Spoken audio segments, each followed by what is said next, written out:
नमस्ते विद्यार्थीगण, कैसे हैं आप सभी। उम्मीद है सभी लोग ठीक होंगे। स्वागत है आप सभी का कुंदन सर की क्लासेस में। आज हम सीखेंगे अपरिमेय संख्याओं का परिचय, जिसमें हम सिद्ध करना सीखेंगे। चलिए शुरू करते हैं। क्वेश्चन है, सिद्ध कीजिए कि ये √5 एक अपरिमेय संख्या है। ये प्रश्न है। देखिए, जब अपरिमेय संख्या है तो इसको हम सिद्ध करेंगे तो परिमेय संख्या लेकर सिद्ध करेंगे, है ना। परिमेय संख्या से ही इसको हम सिद्ध करेंगे कि यह अपरिमेय संख्या कैसे है। देखिए, तो लिखेंगे, माना कि √5 एक परिमेय संख्या है। क्या है? माना कि √5 एक परिमेय संख्या है। अब जब परिमेय संख्या है तो परिमेय संख्या का डेफिनेशन आपको हम क्या लिखवाए थे कि अतः इसे a/b के रूप में लिखा जा सकता है, जहां a और b सअभाज्य संख्या है। ये बात आपको याद होनी चाहिए, है ना। देखिए, जहां a और b सअभाज्य संख्या। अब यहाँ पे सअभाज्य संख्या क्या है? यहाँ पर सअभाज्य संख्या क्या है? पहली बात कि ये परिमेय संख्या लिखा है तो परिमेय संख्या के बाद ही ये डेफिनेशन लिखा गया है, ठीक है ना। अब यहाँ मैं बता रहा हूं कि सअभाज्य संख्या क्या है।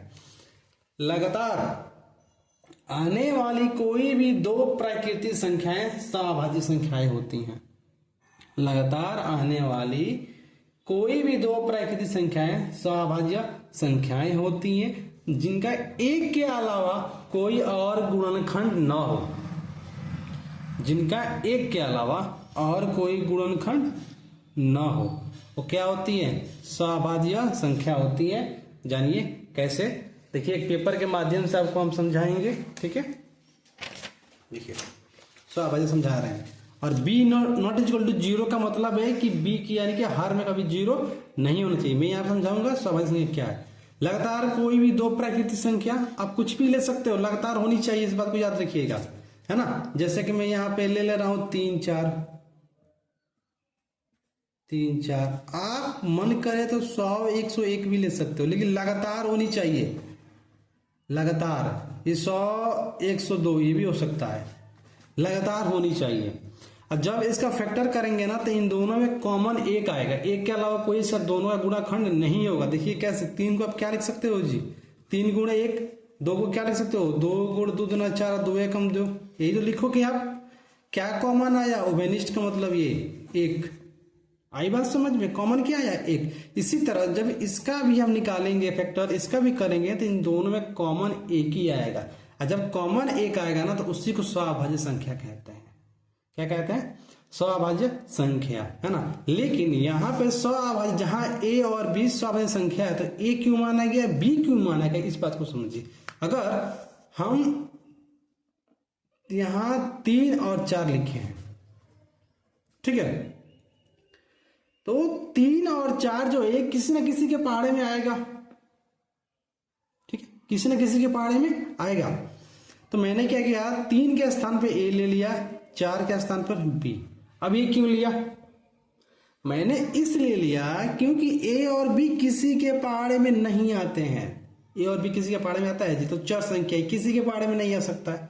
और मैंने a और b इसलिए लिया ताकि मैं ये सिद्ध कर सकूं कि √5 को जो मैंने एक परिमेय संख्या माना है, ताकि उसको मैं गलत साबित कर सकूं। मैंने जो √5 को एक परिमेय संख्या माना है ना, ताकि मैं इसे गलत साबित कर सकूं, इसलिए मैंने यहाँ a और b माना है। तो ये बात समझ में आई आपकी बात, ठीक है। तो देखिए यहाँ पर, अब देखिए, तो क्या ज्ञात कर सकते हैं कि √5 बराबर ab, क्योंकि ये अपरिमेय संख्या है तो परिमेय संख्या में सिद्ध करेंगे। सिद्ध करने के लिए हमेशा ये बराबर का चिन्ह, जो समीकरण का चिन्ह है, इसको लगाया जाता है, ठीक है ना। चलिए, अब √5 को सिद्ध करना है तो √5 में से हमको ये 5 को निकालना पड़ेगा। और जब 5 को निकालना पड़ेगा तो इस रूट को हटाना पड़ेगा। तो जब भी इस रूट को हटाएंगे ना तो दोनों पक्षों का वर्ग करने पर होता है। दोनों पक्षों का, इस पक्ष का याद रखिएगा, जब भी वर्ग होता है ना तो दोनों पक्षों का होता है, एक पक्ष का नहीं होता है। तो इस 5 को रूट से बाहर निकालने के लिए दोनों पक्षों का वर्ग करने पे हमने क्या किया, दोनों पक्षों का वर्ग किया। जैसे वर्ग किए तो ये रूट से, ये स्क्वायर से रूट कट गया, ये क्या हो गया, a का स्क्वायर और b का स्क्वायर। तो 5 बराबर क्या मिला, a स्क्वायर बराबर b स्क्वायर, जहां a स्क्वायर बराबर 5b स्क्वायर समीकरण 1। ये कैसे हुआ, यहां समझते हैं। देखिए, ये था 5 रूट में 5 ए स्क्वायर बराबर ए बटा बी का स्क्वायर, यही था। देखिए ये स्क्वायर से रूट क्या होता है, कट जाता, तो क्या बचा 5। अब ए का स्क्वायर ए स्क्वायर, बी का स्क्वायर बी स्क्वायर। यहाँ क्या मान सकते हो एक, तो ये इसका गुणा इसमें, इसका गुणा इसमें होता है, ठीक है। तो देखिए क्या हो गया 5 बी स्क्वायर बराबर क्या हो गया ए स्क्वायर। हम ए का मान निकाल लेते हैं, तो ए स्क्वायर बराबर 5 बी स्क्वायर। ये बात समझ में आई है ना। इसका क्या मतलब है, इसका मतलब है कि ए स्क्वायर जो होता है ये 5 को विभाजित कर रहा है और ए 5 को भी विभाजित कर रहा है। कैसे, देखिए यहाँ पे लिखा है, इसका अर्थ है कि ए स्क्वायर 5 से विभाज्य है, इसलिए ए भी 5 से विभाज्य है। पर इसका मतलब है क्या, ये जानिए सुन, ठीक है। कैसे, मतलब ए स्क्वायर 5 से विभाजित कैसे है, क्या है, देखिए इसको मैं इस पेज के माध्यम से आपको समझाऊंगा। जो यहाँ ए स्क्वायर 5 से विभाज्य लिखा है और ये ए जो 5 से विभाज्य लिखा है ना, इन दोनों का मतलब बहुत ही आसान है। देखिए मैंने पहले ही आपको कहा था कि यहाँ ए और बी लिया है, मैं यहाँ पे कोई ना कोई नंबर ले सकता हूँ। ध्यान देखिए, कोई ना कोई नंबर ले सकता हूँ। अगर मैं ए की जगह 5 लेता हूँ, 5, तो ए का स्क्वायर, इसका मतलब 5 का स्क्वायर और ये 5, फिर ए के स्थान पर मैं यहाँ 5 रखता हूँ, ये लो भाई 5, तो 50 ये 5 का स्क्वायर हो जाएगा 25, 5 25, 5 कट गया। विभाजित का मतलब होता है काटना, और ये भी 5 से 5 क्या हो गया, कट गया। आई बात समझ में। यानी कि ए स्क्वायर जो है यहाँ लिखा गया, जहाँ ये ए लिखा है ना, यहाँ पे कोई ना कोई नंबर होगा जो 5 से विभाजित होगा और ये 5 ए से विभाजित होगा। यानी कि ए स्क्वायर की जगह पे अगर 25 है तो ये विभाजित होगा, और यहाँ क्या होगा 5 होगा, तो 5 से विभाजित होगा। ये बात समझ में आई। यानी कि ए के स्थान पे कोई ना कोई नंबर होगा और इसके स्थान पे भी क्या ना कोई नंबर होगा। नंबर क्यों नहीं लिए, नंबर इसलिए नहीं लिए ताकि हमको वही √5 को क्या करना है, उसको झूठा साबित करना है, इसलिए हम चर लिए हैं। चर यानी कि ए बी इन सब का मान रखकर हम रख रहे हैं। आई बात समझ में। इसलिए यहाँ लिखा गया है कि इसका अर्थ है ए स्क्वायर 5 से विभाज्य है, इसलिए ए भी क्या है 5 से विभाज्य है ना। इसलिए हम ए बराबर 5 से लिख सकते हैं। अब ये क्या है, देखिए यहाँ पर जब हम यहाँ ए बराबर जब 5 माने थे, मान लीजिए यहाँ 5 है, क्या है 5 मान लीजिए, और ये जब 5 से कट रहा है तो इस 5 जो है ये किसी न किसी के टेबल में आएगा। अरे भाई 5 से कम 5 आता है कि नहीं आता है, आता है ना।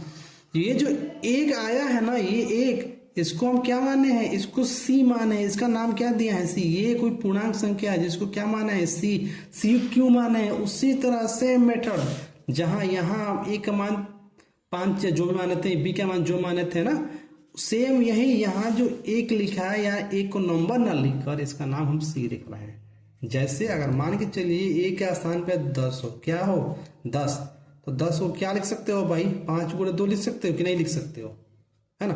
तो ये ए हो गया, ये 5 हो गया, और 2 को हम 2 ना लिखकर, यानी कि इसको नंबर में नहीं लिख रहे हैं, ठीक है ना। क्यों, क्योंकि मुझे √5 को असत्य सिद्ध करना है। इसको हम क्या लिख रहे हैं, सी लिख रहे हैं। क्या लिख रहे हैं, सी। तो ए बराबर क्या हो गया जी 5c। सी क्या है, एक जो पूर्णांक है। अरे भाई नंबर ये तो पूर्णांक ही होगा। ये बात समझ में आई। देखिए यहाँ पर हम ए बराबर 5 से लिख सकते हैं, जहां सी एक पूर्णांक है, इसलिए ए का मान समीकरण 1 में रखने पर आपको बस इतना ध्यान देना है। इसके बाद ये स्टेप आपको ध्यान देना है कि क्या लिखना है बस, ठीक है। अब समीकरण में रखें ए स्क्वायर, पहला समीकरण कौन सा थी, हमारा समीकरण यही है, ए स्क्वायर बराबर 5b स्क्वायर। ये बात आप समझ रहे हैं। यहाँ पे समीकरण ए का मान रखे हैं, इसको हम रख के आपको दिखा दे रहे हैं ताकि आपको कोई डिस्टर्ब ना हो। ये था हमारा ए स्क्वायर बराबर 5b स्क्वायर, और समीकरण एक बराबर क्या था हमारा, ए बराबर 5c, ठीक है, यही था ना। चलिए इसको रकम दिखा दे रहे हैं। ए बराबर क्या है 5c, तो ए का मान क्या होगा 5c का स्क्वायर, इसमें रख रहे हैं ए बराबर 5c का स्क्वायर, ठीक है, बराबर 5b स्क्वायर। 5 का स्क्वायर 25, c का स्क्वायर c स्क्वायर, और ये क्या हो गया 5b², ठीक है। तो 5 का 5 पच्चा 25, 5 क्या हो गया c² बराबर b²। अब देखिए तो ये b² बराबर क्या हो गया 5c²।